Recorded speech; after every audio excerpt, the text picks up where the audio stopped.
posture. Most important thing is to have a straight, means not a slouched back. So, you know, you can think of a string pulling you up toward the ceiling from the top of your head, and also be mindful of your shoulders, not slouching over. And then, if you look at my hands, you'll often see here in the Buddhist tradition the Dharani mudra. So putting your left hand down first, the right hand on top of it, and the thumbs gently touching like this. Then for the purpose of our meditation today, we'll also try to keep our eyes slightly open, just enough to allow the light to come in. But the mouth is closed. You can put your tongue on the palate, the roof of the mouth behind the upper teeth, and then gently create a suction so that all the excess air is out of the mouth.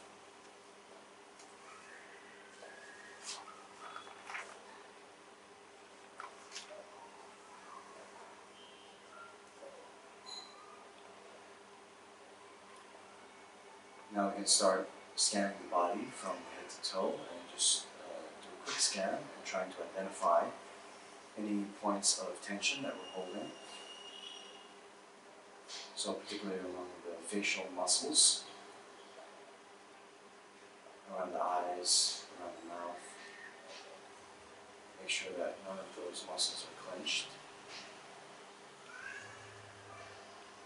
Continuing down through the shoulders.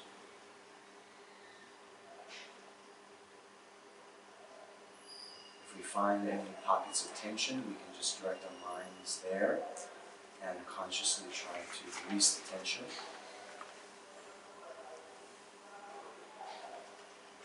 If we're having difficulty just releasing it naturally, then we can think that we'll breathe in to that area of the body. And then as we exhale from that area of the body. And along with the exhalation of the breath, all the tension leaves the body.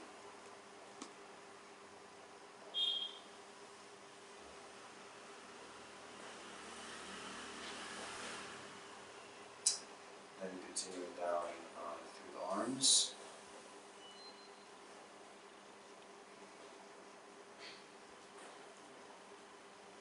Then going through the torso,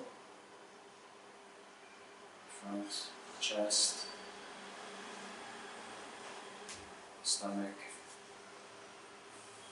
then setting up again at the back, all the way down through the lower back, and through our seat,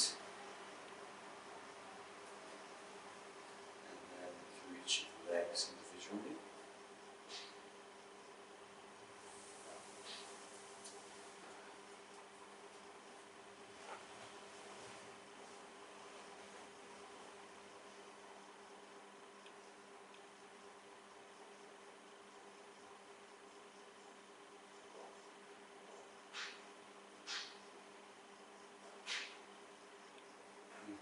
So now once we've adjusted and got into this comfortable, disciplined posture, then we change our focus of meditation to the sensations in the body as we inhale and exhale.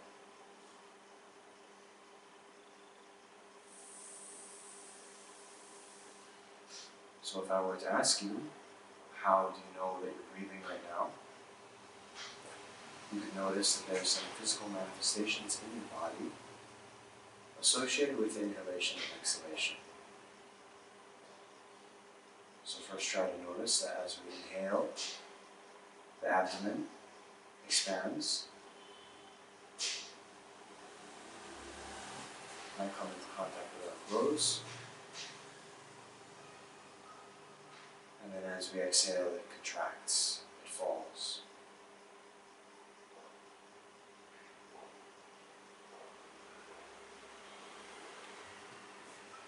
Try to fix your mind's attention on the rising and falling of the abdomen.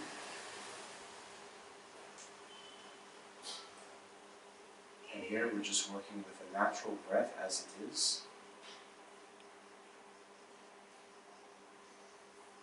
We don't have a particular preference for the breath to be long or short, but rather we're just trying to become aware. If there is a long breath, we know that it's long. If there is a short breath, we know that it is short. When the inhalation becomes the exhalation, we are aware of that. When the exhalation becomes the inhalation, we are aware of that.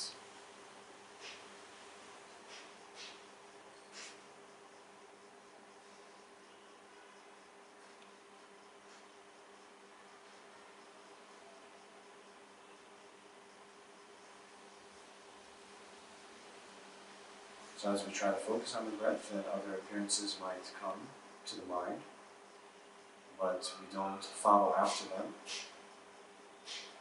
We can notice that they are there, but not following after, not commenting on them, not getting involved with the mental commentary, the mental chattering.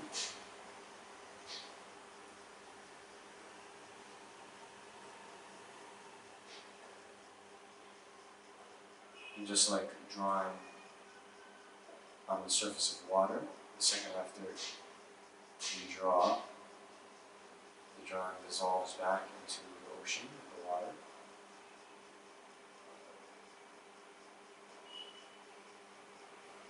So too, without clinging to the thoughts or the external distractions to the mind, those two dissolve back into the nature of the mind.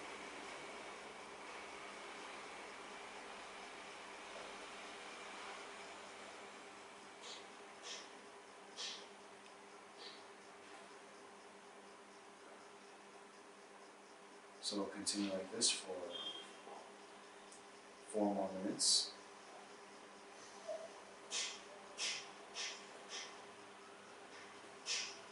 Again, just working with the natural breath as it is.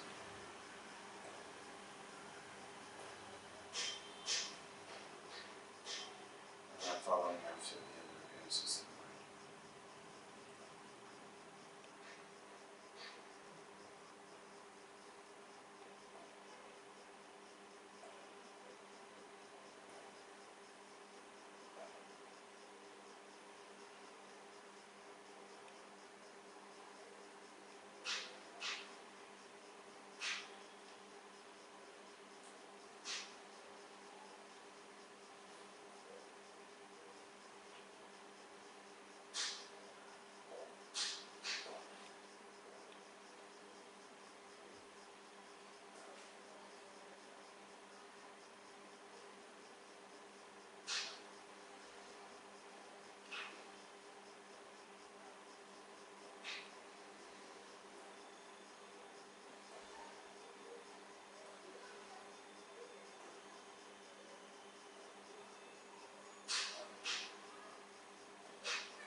so now slowly come out of meditation and bring awareness back to the room.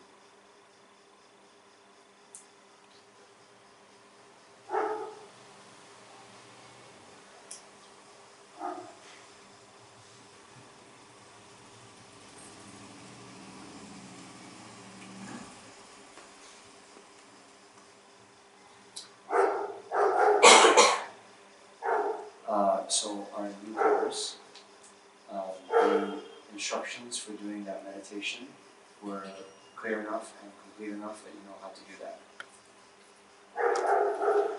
Great.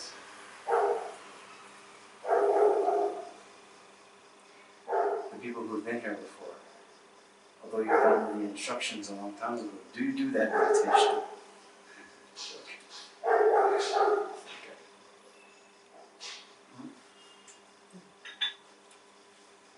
Okay, so,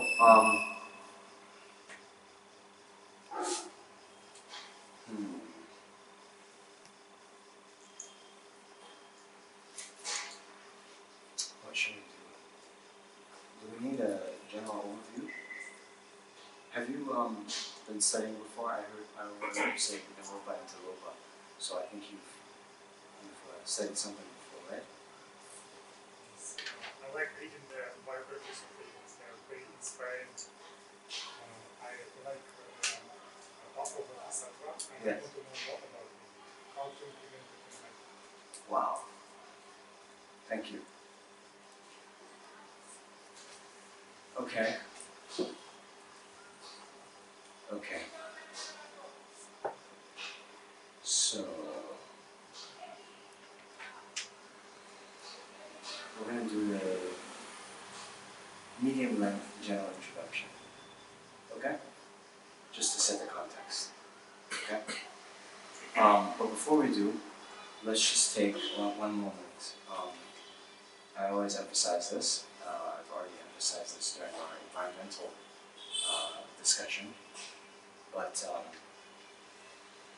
it's very important at the beginning of the session to adjust our motivation. So our reason for coming here. It's Saturday night. So many fun things you could be doing. But you chose to come here.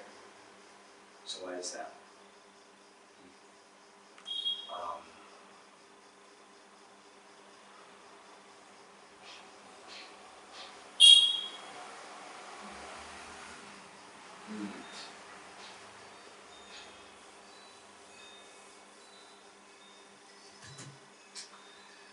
So, here's a hypothesis for you. You think about it. But as we always mention, as long as the Dalai Lama always mentions, the very starting point of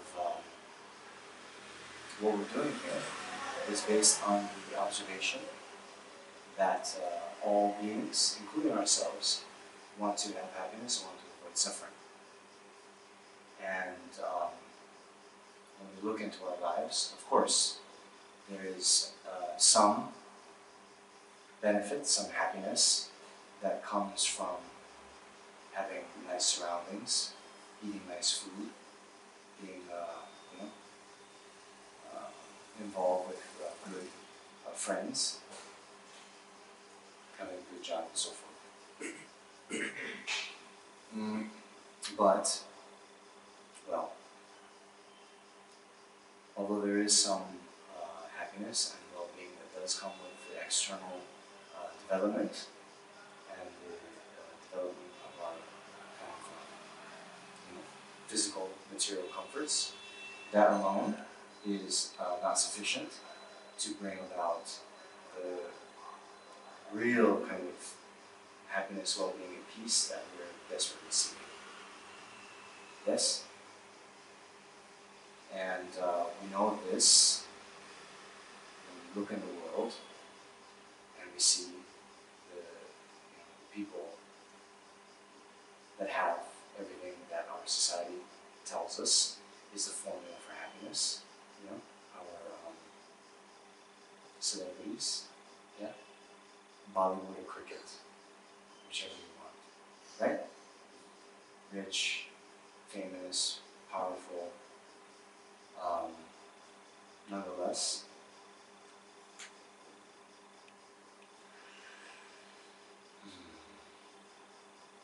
still, so many involved with various types of scandals, alcoholism, drug abuse. Many celebrities, unfortunately, even experience divorce, right? Which is a symptom of some very deep underlying dissatisfaction with their lives.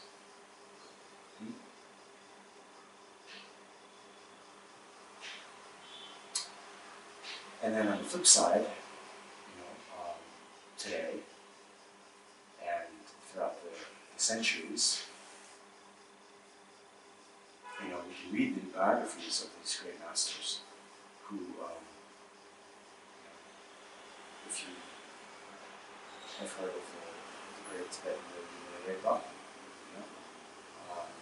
many great sages, yogis, practitioners throughout the ages had very sparse external conditions, whether they're living in a cave, eating nettles, kind of this wild plant that grew outside his cave,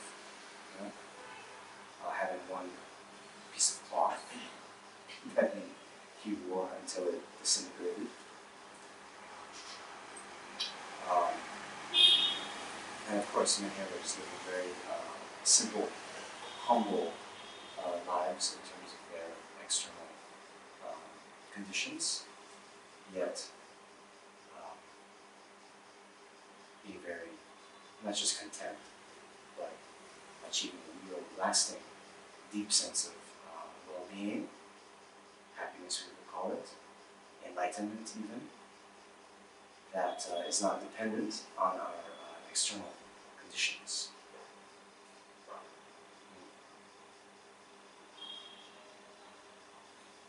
So that's what we want. And in order to achieve that, then that's why we have to learn, study, the methods that lead to this state of happiness and well-being. And so in general, that's the purpose of Dharma. Dharma being, we can think of as the methods that enable us to enact a certain kind of mental transformation. It's a type of mental training where we go from our current state, which is unfortunately characterized by suffering, dissatisfaction, ignorance, various types of afflictive emotions like anger and jealousy, pride. So to go from this current state and transform it into, where there used to be ignorance, to have wisdom. Where there used to be anger, to have patience. Where there used to be greed, to have contentment. And so these very methods to transform the mind is what is the Dharma. That's what Dharma is.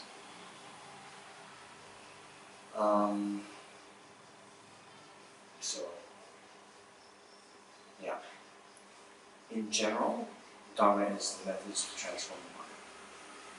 But now, of the various types of Dharma that are out there, there's Buddhist Dharma, and there's the Dharma of other traditions. Right? So then, what qualifies something as the Buddha Dharma is,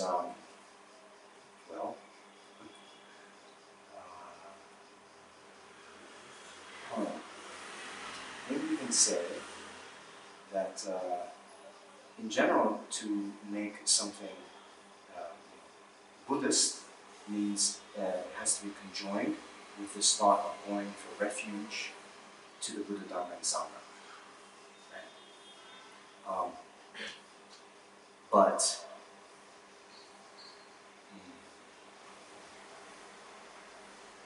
as Chandrakirti says in his 70 verses of refuge, that the Buddha Dharma and Sangha are the sources of refuge for those desiring liberation, moksha, right? Nirvana. And so, what then is nirvana, or what then is liberation? It's liberation from samsara. And what is samsara but this uncontrolled cycle of rebirth that we're all in? Well, I don't know about you, I'm in, right? Where we have kind of, without our choice, since our mind is temporarily polluted or stained with the afflictive emotions or klesha that we mentioned, anger, jealousy, pride, ignorance, and so forth, right? These negative actions, negative states of mind, afflictive emotions, then create us to, cause us to create karma that then will ripen as experiences, and, well, the worst of which is having to take another rebirth within samsara. And as long as we're in this state of uncontrolled rebirth, then also every experience that we have, also we have kind of little control of what happens to us. You know, we get sick, we get old, we die, we get chickenpox.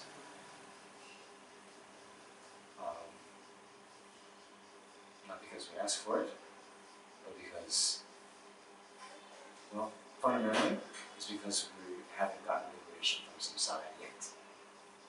Okay?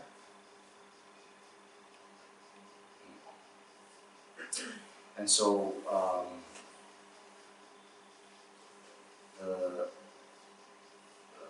Buddha Dharma and Sangha is the source of refuge for those seeking liberation, right?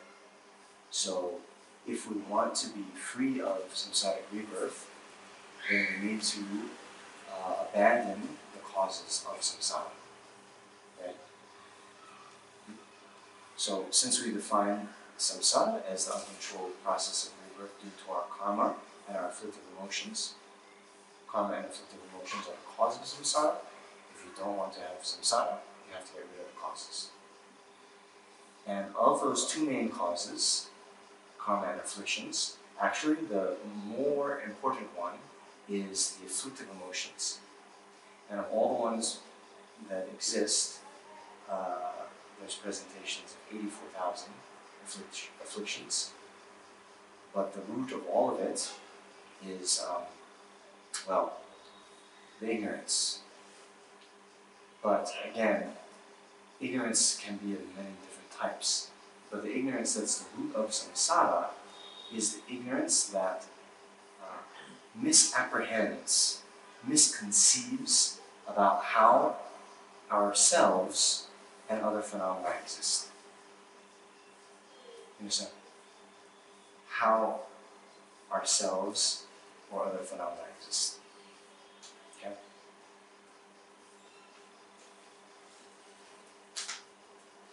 So, I hope you guys got that. Yeah.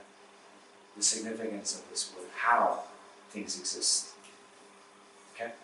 It's not whether they exist, but how they exist. So again, our friend Chandrakirti, his Bylakuppe, he's saying that all the things that we accept in the world, this is people not trained in philosophy, forests, armies, houses, cups, books, whatever. All the things that are renowned in the world to exist, they exist. That's not our problem. That's not the root of our suffering. That's not the root of samsara. But when we then ask, how do they exist?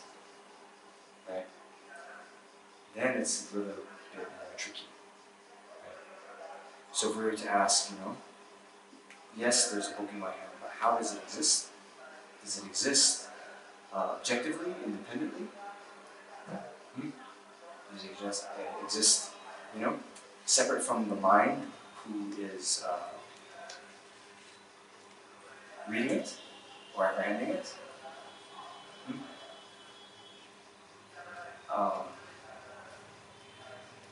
We start to poke and prod a little bit philosophically, then it can get kind of confusing quite quickly. Right? Or if we think of our self, right? Self. Of course, I exist. You exist. But the two kind of preliminary inquiries we make to make things a little bit hard on ourselves, right? And we ask, although we can say, I have my rosary, my pen, right? We have a notion of an owner, right? An owner and a possession, right? Yeah? And those things are separate. If I leave the room, if I forget this, which I have done in the past, then whoever's cleaning it up comes across this and be like, oh, whose is that? Whose mala is that? And we all know it's Namjong's, right? So we can have a possession of Namjong without Namjong being here. Yes? Possession and possessor, separate.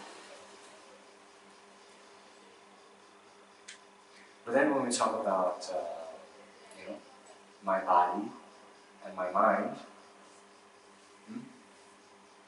we have a sense of possessor, the I, who is possessing the body and the mind.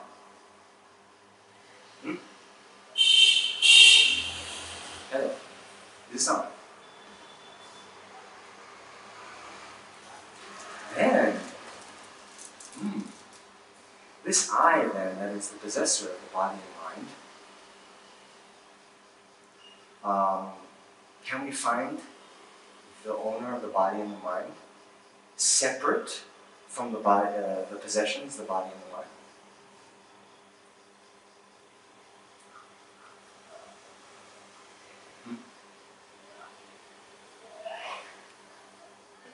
Can we say Namjong? Oh, where's Namjong?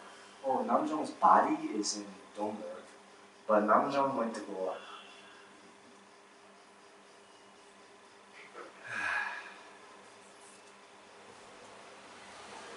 I wish Namjong.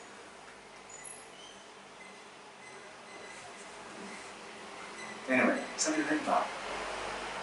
Yeah. And the other thing that's I also like to think about and encourage you to do the same, when we have a, we look at an old picture of ourselves, right? When we graduated from high school, wherever, right? You say, oh, that was me. That's me when I graduated. That's me at my best friend's wedding, right?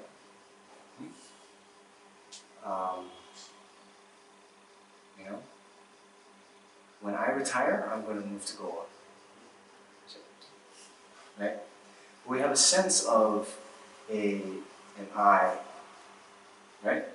That's somehow stable and persists through time. Yeah.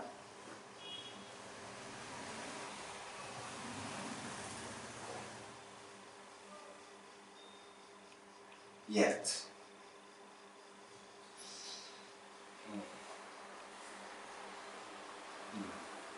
What is it? Like in every 6-9 months, all of our blood cells are different, right? Bones, I think, take a little bit longer, but definitely since we were born until now, every cell is different. Yeah, for sure. Probably a few times over. Well, of course, Namjong, you aren't your body. You're not your body. That's no problem for us, right? But then the mind, too, right? The way I was thinking, you know, at my high school graduation, and the types of thoughts I'm having now, very different, right?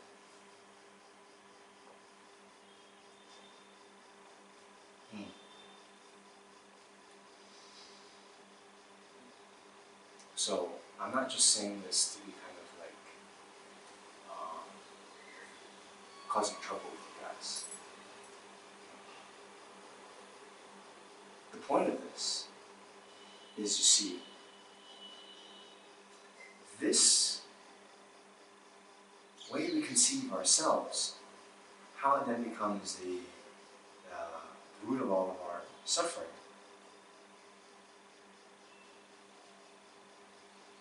We have this sense of the I. We have a sense of an I that exists from its own side. Independently, inherently, independent from any other phenomena. You know? And, well, once we have that sense of the I, you know, then the things that we see as helping the I, you know, we like that. Then we develop attachment, you know, clinging, grasping. The things that we then see somehow harming the I, don't like, and we develop aversion.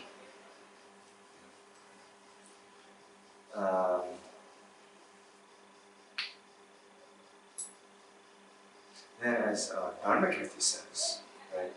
You know, first we have the sense of the self, then we have the sense of other.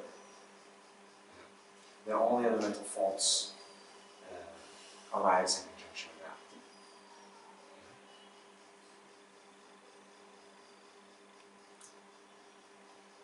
Ooh. Did I say we're going to give the medium introduction? Okay.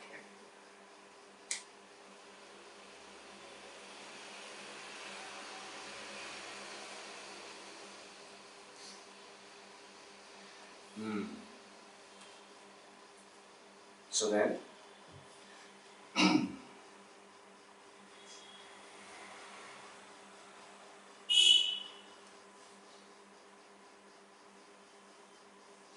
Chandrakirti says that,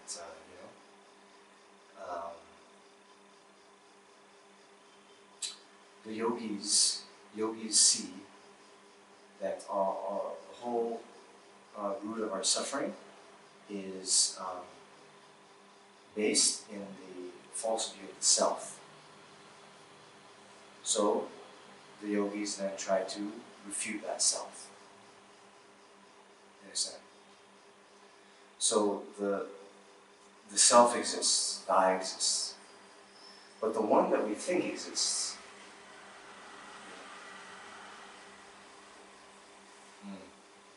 the one that appears to us, and particularly we can see this when we get angry, or when you know, that strong sense of the I arises. You know, does this happen to you when you get angry? I can't believe they did this to me. Don't they know who I am? And that one, that one actually doesn't exist at all. You understand? But we believe it exists, and that kind of strong grasping that does exist, that's the one that actually enables the anger to arise in the first place. You see?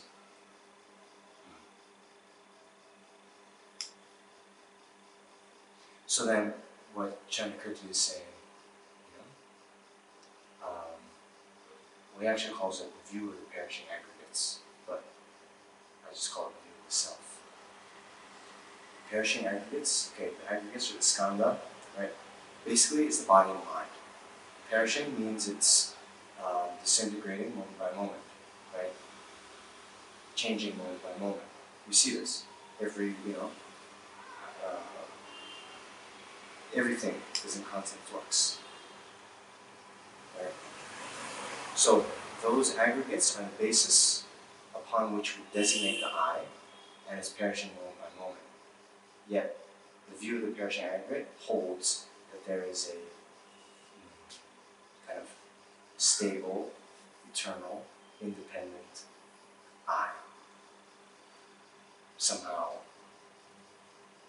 on the aggregates, maybe? Anyway. So the yogis then investigate whether that I that appears, whether that one exists or not.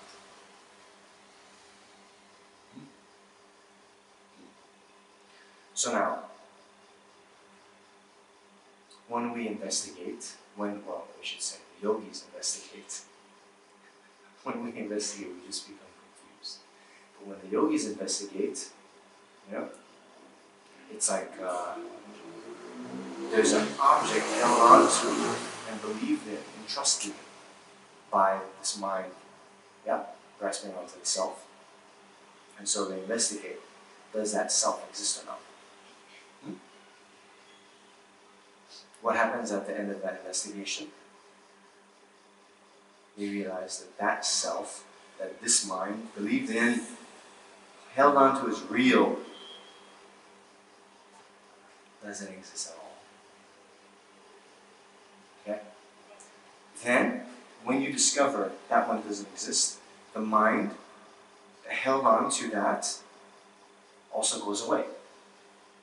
Right? The view that believed in that I is real, you discover actually the I is false, then the mind that believes in it's real naturally goes away without having to do any other work.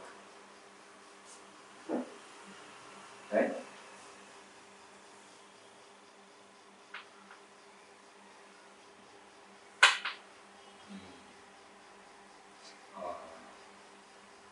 Although it's not quite that simple.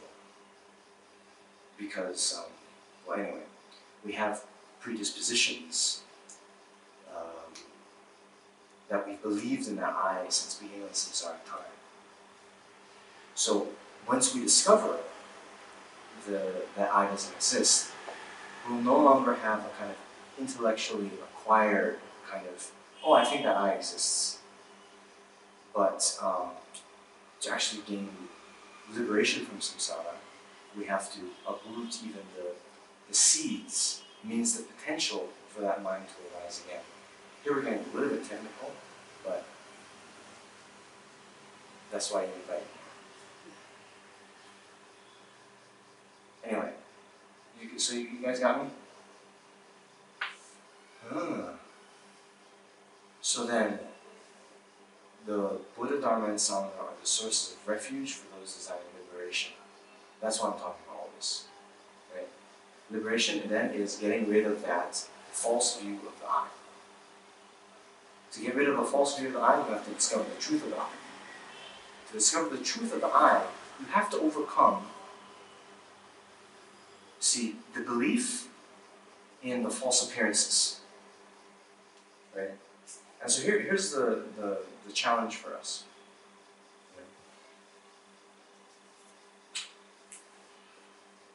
According to our friend Chandragirti, Narijuna, right? The Buddha, right? Everyone who is not a Buddha, right? Everything that appears to our eyes appears in this false way. It appears like it's existing from the side of the object, independently. And then we, it's not so bad that it appears, but it appears and then we grasp as real. we assent, A-S-S-E-N-T, right? We agree with, yeah, that appearance as being real. Do you understand?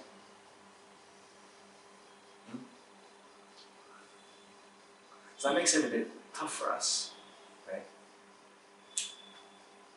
Now, that, I think,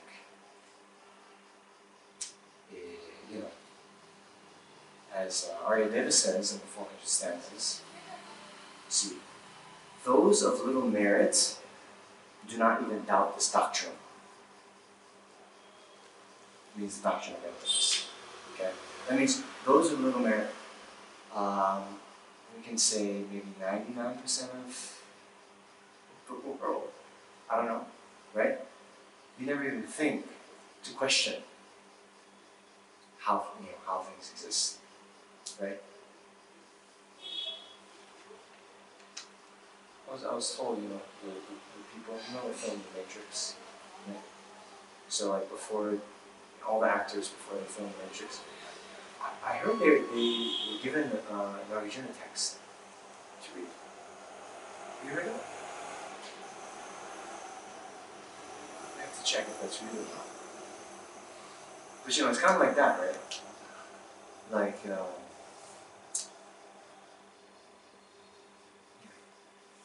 by the way, without questioning, we can get along totally fine in the world. We can go to our job, we can eat, we can, whatever. I can ask you to pass me the book and you know what I'm talking about, and I accept the book from you, and it's okay on a conventional reality. Okay?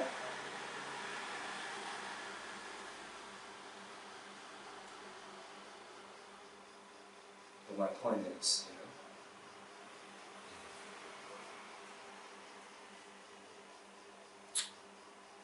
to go beyond all that, see,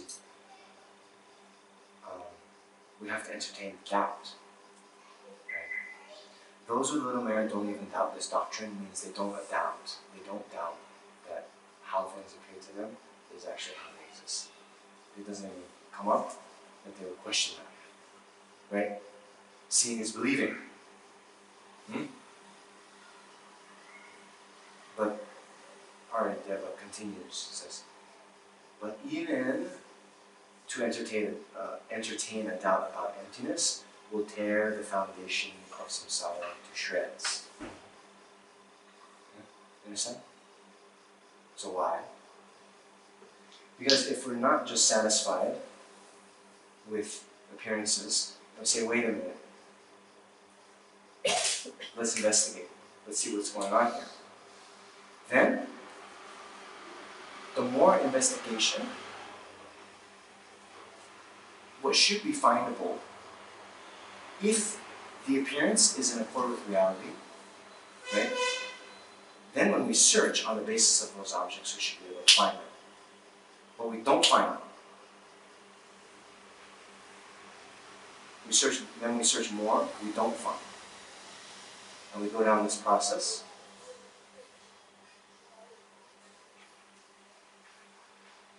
Then the real discovery comes after a lot of analysis, but in any case, you see why Aryadeva is saying that even entertaining a doubt will tear the foundations of samsara to shreds.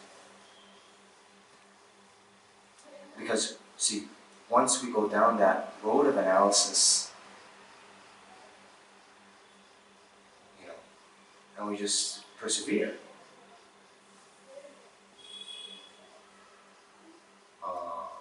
what used to be so clear, that of course I exist the way I appear.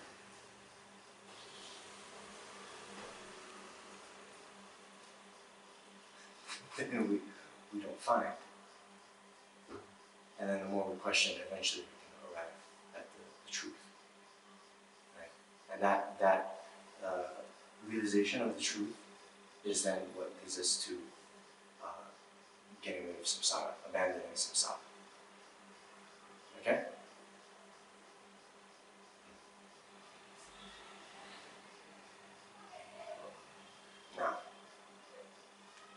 That's the kind of, we're saying, why am I talking about all this? Right? We're talking about the purpose of Dharma, the definition of Dharma. I was saying Dharma in general are the methods to transform the mind. But we can have Buddhist Dharma, non-Buddhist Dharma. Right? In general, some examples of non-Buddhist Dharma, we can have Dharma that is based on the idea of a creator God, for example.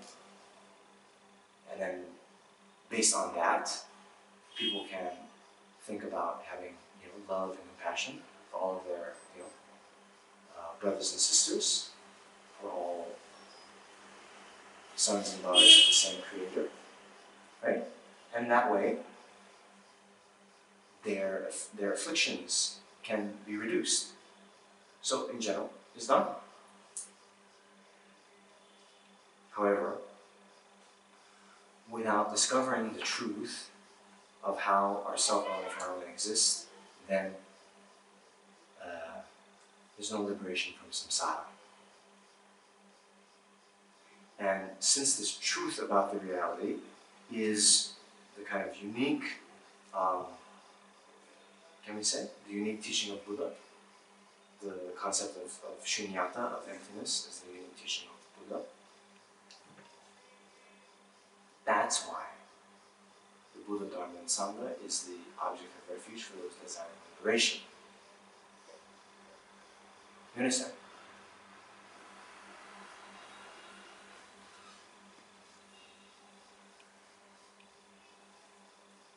Now,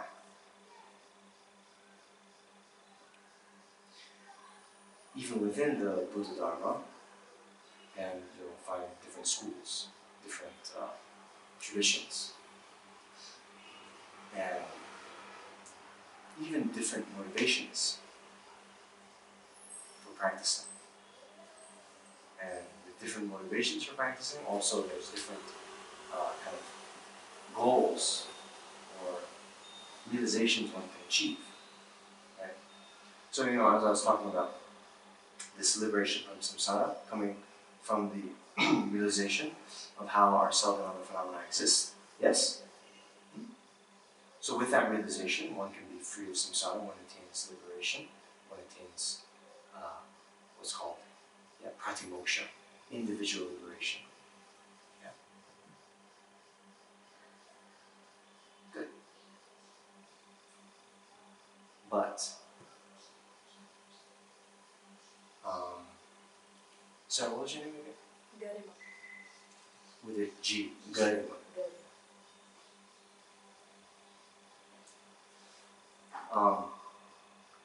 Do you remember our friend the Bodhisattva? Can you tell me what a Bodhisattva is? Or what's a Bodhisattva?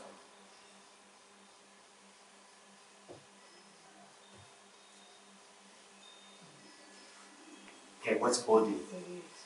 Enlightenment. Okay. Seed open. Yeah. Okay. You're new. I'm just gonna keep on your toes. So, we're distinguishing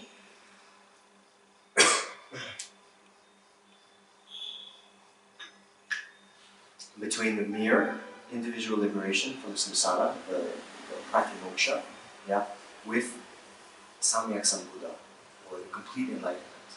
Right? So historically, we have the historical Buddha, and then we have, his main disciples, like Shariputra, Moggallana, you guys know, right? So they actually had different levels of realization, right? The fully enlightened Buddha had a level of realization that's higher and more complete than Shariputra, Moggallana, and so forth. Those ones achieved individual liberation, freedom from samsara. And how that's done is discovering the truth of reality with a wish to be free yourself from samsara. But as we were saying yesterday, other beings would then see, if I just attain that state of freedom from samsara. I'm just one person, whereas living beings are countless. So,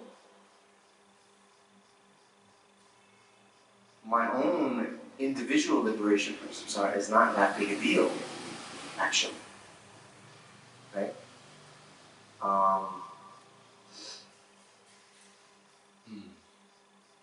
The great Tibetan master Choe, he said in the 37 practices of Bodhisattvas,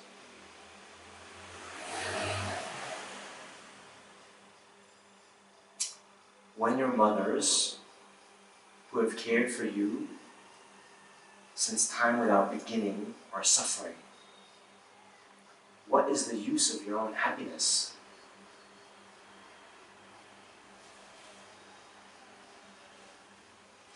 Therefore, with the wish to liberate all mother sentient beings, to generate the mind of supreme enlightenment, is the practice of a bodhisattva. Understand?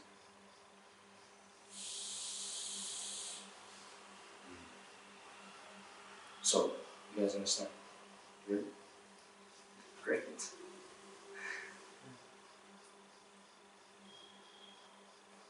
So, you see, okay, one person getting liberation from samsara, in general, it's okay, it's good, you know, better than no people getting liberation from samsara, right? But if you look from your own perspective, right? Oh, if I get liberation from samsara, it would just be me, and then everyone else will still be in samsara.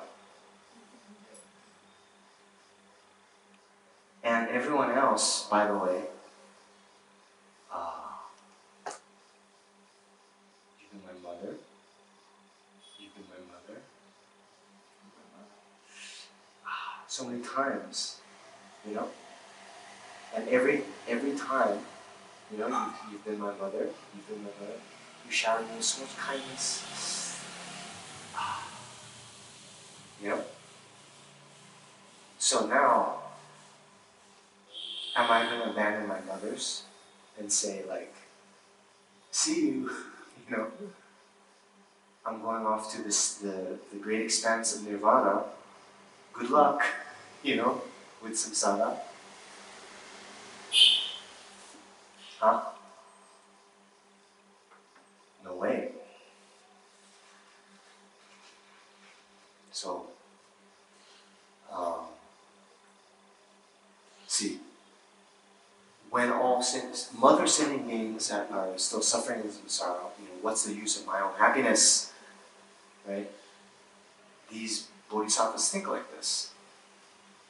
So then, to free limitless mother beings from suffering, to generate the mind of bodhicitta, the mind of enlightenment, is the practice of bodhisattva. So this mind of enlightenment, then, is the mind that aspires not just for individual liberation for myself alone, but it aspires for the highest state of complete enlightenment. Yeah. The state that's characterized by not only the complete eradication and abandonment of all faults of the mind, but the complete development of all good qualities. Yeah. Then, you see, the Buddha